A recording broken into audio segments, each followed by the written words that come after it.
Hey, what's up, everybody? It's Christian with Reaper Disc, and today I want to break down one of the most revolutionary innovations to the sport of disc golf in recent history. Today, we're going to be talking about Innova's Halo Star.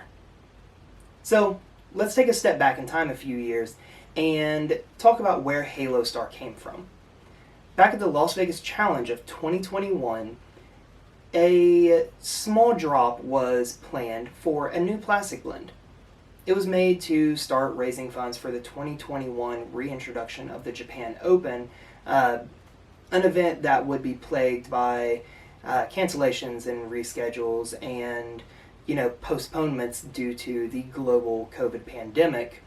But it was also kind of overshadowed by the small release of a certain Nate Sexton Las Vegas Challenge co-branded champion Firebird that ended up taking the collector market by storm. Now, it took a month or two for this new Halo blend of plastic that Innova just subtly dropped during the event, and from first-hand experience, it was kind of subtle. It was very overshadowed by that Sexton LVC drop, and initially almost was thought to be a flop. Well, maybe not necessarily a flop, but it didn't get as big of an initial reception as what was hoped for or planned for.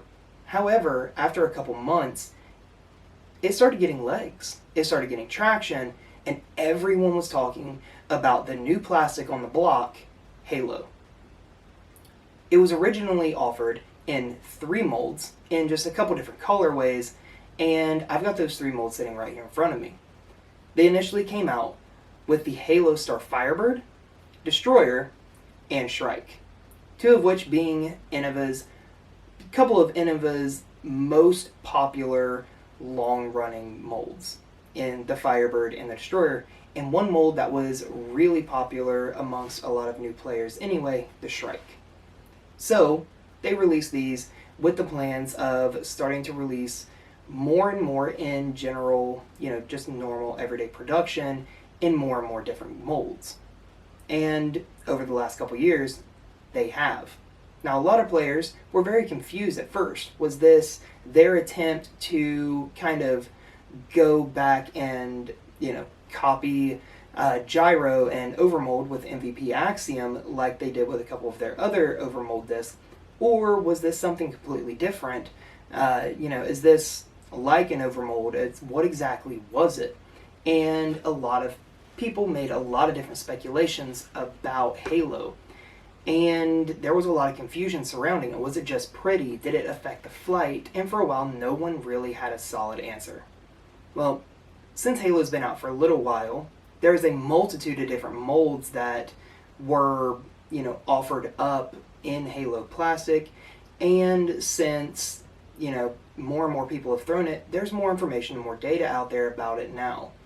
And today, I want to break it down and give you guys at least my results of testing Halo plastic. So we got with where it started. Now, what exactly is Halo?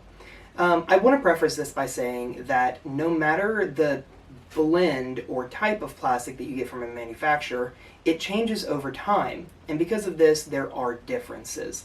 Halo is no different. Now, Halo in and of itself is 2 different blends of Star plastic that are injected into the mold of a disc. Now, if you're unfamiliar with injection molding process and disc making, there is a mold of a disc that, liquid plastic is injected into through the bottom, which is where you get that little kind of button area on the bottom of a disc. That's where it's injected into the mold.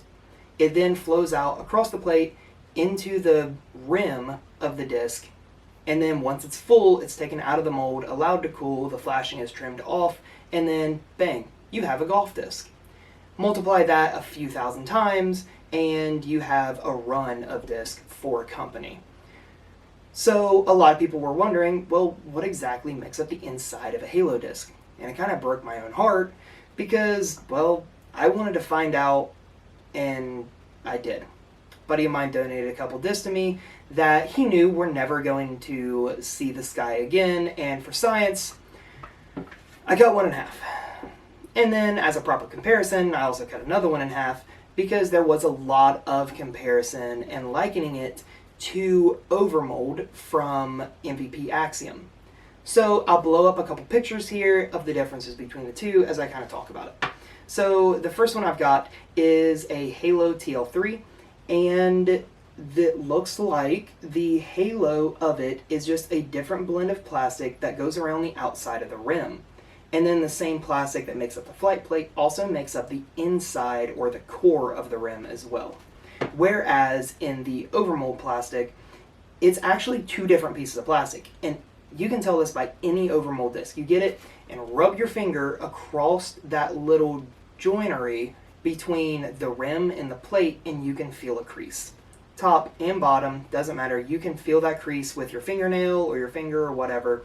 There is a difference. These are two individual pieces of plastic that were put together. So the rim was put onto the plate of the plastic. And like I said, I'll have pictures of both of these put up here. The Halo, it looks like whenever they went to inject the plastic into the mold, had just a little bit of this orange blend of plastic in first, quickly followed by the white plastic which made up the plate. And whenever that white plastic chased in that orange, it pushed the orange out to the peripheries and out around the edge, making up the outer rim of this disc. Now, okay, cool. Now we know how it's made and how it looks. So how does it fly? Well, we'll first go with how do they feel. Typically, a Halo Star feels very similar to Star, especially in the plate. However, the rim, being a little different, does tend to feel just a little bit stiffer than traditional Star. As far as grip goes, they're pretty well the same, and there also seems to be typically just a little more dome on the Halo blends, or the Halo molds. That being said, a lot of people will simply say, well, they're more overstable. And in short, simplifying things a lot, that's true. They are more overstable. And we'll get into that specifically here in a second. But from what Innova has said, yes, Halo Star is a little bit more overstable, but they also bring in more glide, more torque resistance, and more wind resistance. And I'm really going to hone in and focus on the glide aspect.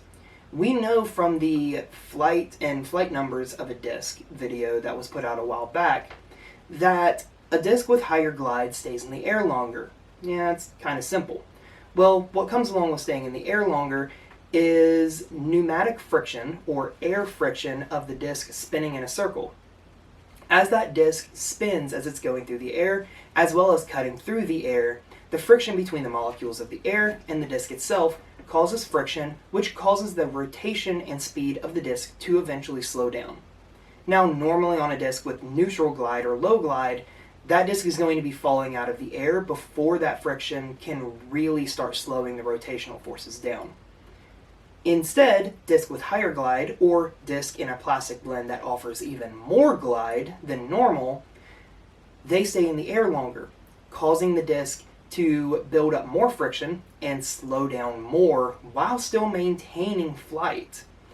Because of that, low speed stability will then start kicking in, causing it to fade harder.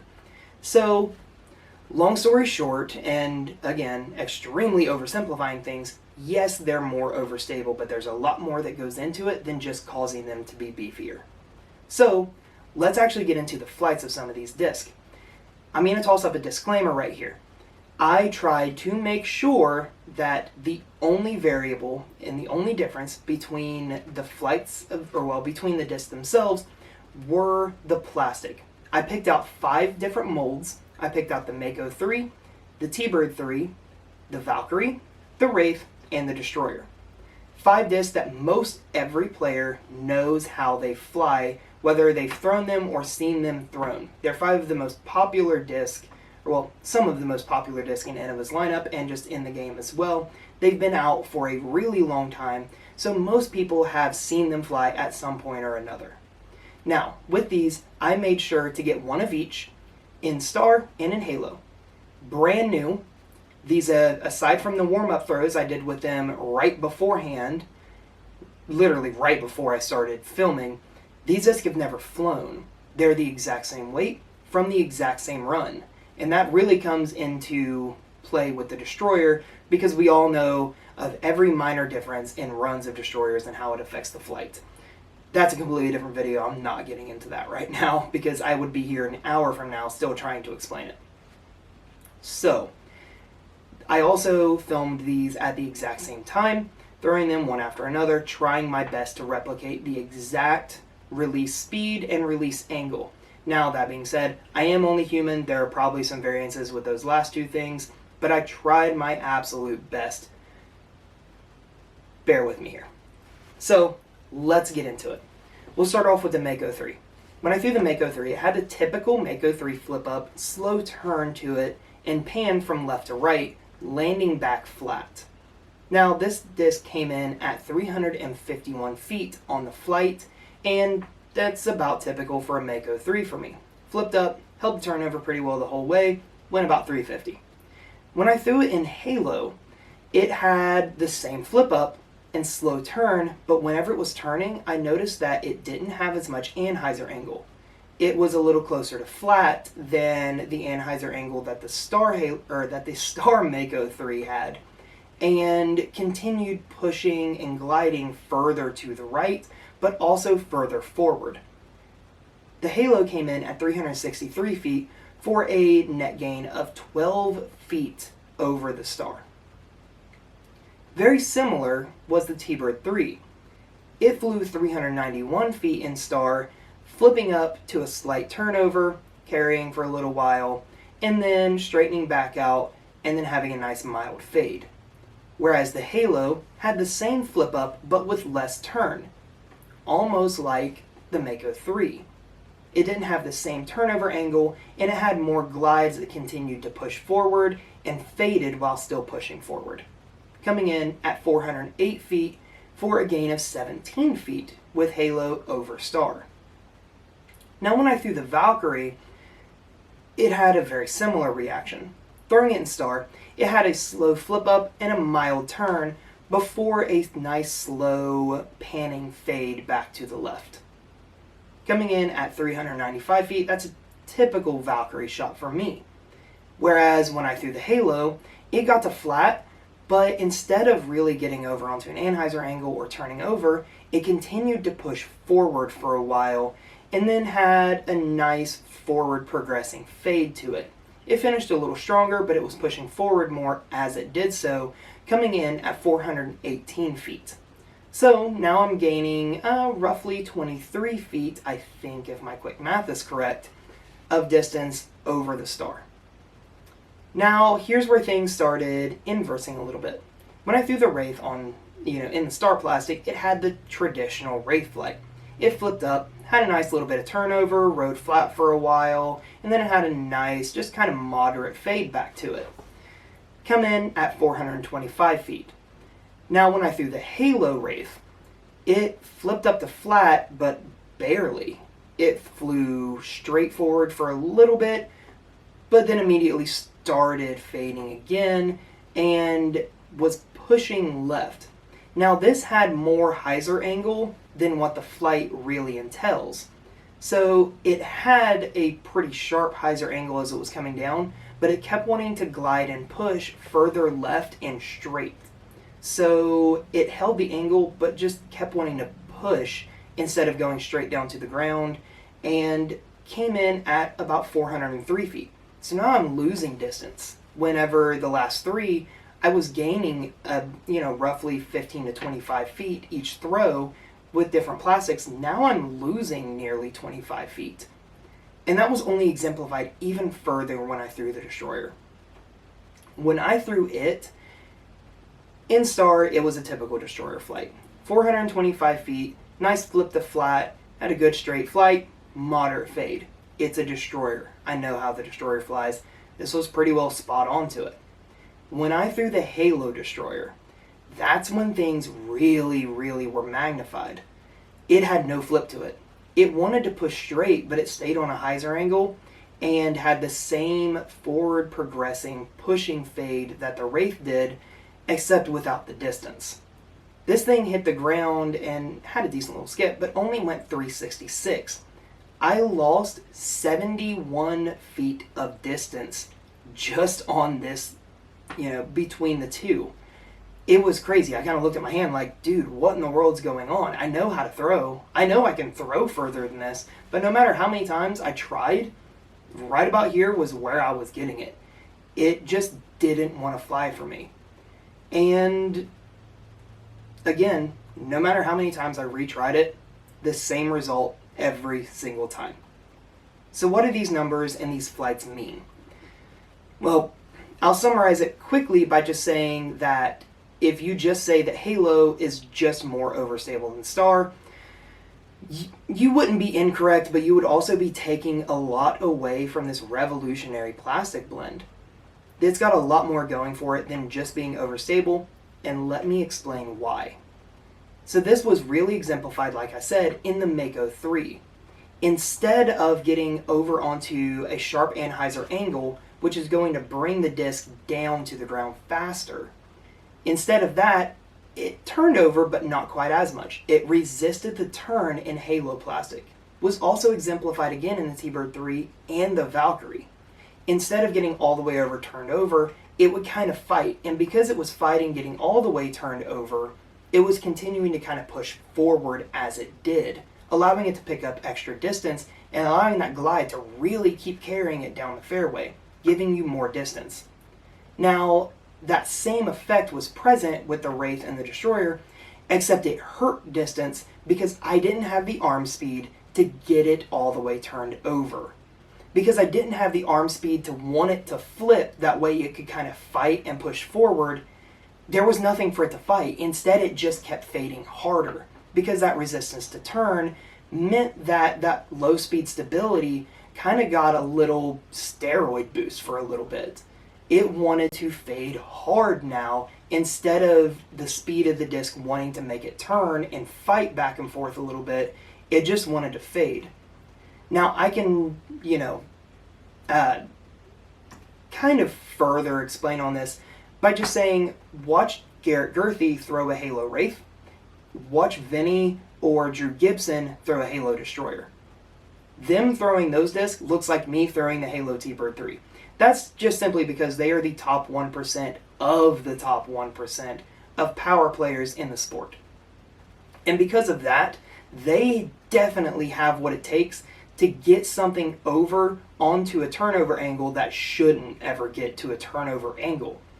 And, they can get the most out of that resistance to turn that most of us can't. Now, just by saying that, I don't necessarily mean that, no player other than those handful in that top percent of power should, I'm not saying none of us should go get a Halo Destroyer. Just because we can't use it for max distance doesn't mean we can't use it. Here's the big thing. I absolutely love the flight of the Halo Destroyer. They're in my bag and I rotate multiples out all the time. I carry multiples a lot because they have a different use than being max distance. Now I can really rely on that overstability, the resistance to turn, and the resistance to torque because I use these for full power forehands and for forced anhyzer flex shots. This is something I know no matter how I throw it, no matter how hard I throw it, no matter how much wind I throw it in, it's going to fade. And that's exactly what I use it for, and exactly what a lot of other players use it for. You don't have to throw with the top 0.1% of power players in order to enjoy some benefit from these discs. Now, slower, more understable discs, yes, you can start getting crazy good distance out of. Not to mention a really cool little factor of being able to exemplify the distance on a specific flight. So say you want a Mako 3's flight, or a T-Bird, let's just go with a T-Bird 3 flight. Something's going to flip up, get a little bit of ride over to the right before straightening back out and having a nice moderate to gentle fade. Except the shape that you need to get that disc needs to be about 20 foot further than what your T-Bird 3s normally go. If you grab a Halo T-Bird 3 and power up on it just a little bit, you're going to get the exact same flight that you do out of the Star, just further. So that is a really cool thing that a lot of players can start taking advantage of, especially with those fairways and mid-ranges that are now being offered in Halo plastic, or some of those nice flippy discs in Halo plastic that are faster, like the Shrike or now the Mamba. Halo's coming out in a lot of different molds, and you can really start experimenting and do things with these discs that you didn't think possible before they were molded in Halo. That being said, again, everyone can find a use for a Halo disc just simply because they're more reliable. You can count on them holding their flight for longer because they're a little more resilient, and they don't beat in as fast either. Now, when they do absolutely bomb. I've got a couple Halo Destroyers that go just really far, but that's a different talk for a different video. So what do you guys think about Halo plastic? Do you guys think that it's just an overstable version of its Star counterparts, or do you think, like I do, that this disc has so much more going for it than just being overstable? What do you guys use Halo discs for, or is a Halo something that you just have no interest in? Just drop me a comment and let me know. I like hearing your guys' opinions. If you guys want to shop for your next awesome Halo disc, click the link in the description of this video. That way you can head over to reaperdisc.com to find yourself one. Follow us on social media at ReaperDisc so you can keep up with all of our exclusive drops, restocks, and those brand new releases. We've got a lot coming out very soon. Follow the channel here on YouTube, that way you can also keep up with all of the new content we're putting out all the time. And again, I'm Christian with Reaper Discs, and I'll see you guys in the next video.